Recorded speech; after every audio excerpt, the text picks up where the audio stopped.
rumah di London, rumah di Australia. Dari mana wang itu? Curi dari rakyat. We have to stop this. And this adalah keputusan bersama. Menolak kegelapan, menolak rasuah, menolak penindasan. Ini arti sambutan Deepavali. Macha, orang nak syok-syok sambut Deepavali. Kamu tak habis-habis nak berpolitik. Dahlah gunakan platform kerajaan. Kalau kamu nak rakyat percaya yang kamu betul-betul lawan rasuah, tukar dulu timbalan Perdana Menteri kamu tu. Sebelum ini pernah berdepan 47 pertuduhan kes rasuah. Lepas tu, kes rasuah wakil rakyat Sabah. Siap ada video lagi. Sampai sekarang, kenapa masih senyap?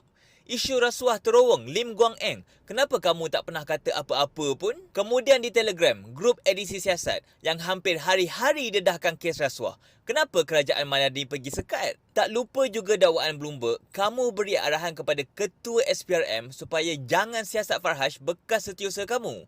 Kenapa tak ambil tindakan kalau kenyataan itu fitnah? Situasi hari ini bagaikan satu video lawak dari orang Afrika yang pernah berkata, rasuah itu sangat teruk. Tetapi hanya jika dia tidak terlibat.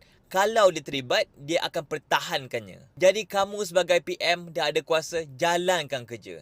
Pastikan adil dalam melawan rasuah. Jangan pilih bulu. Barulah kami sebagai rakyat respect dan percaya melalui tindakan yang kamu ambil. Bukan hanya meratih hari-hari cakap lawan rasuah, tapi tindakan tidak begitu jelas dan seperti berat sebelah.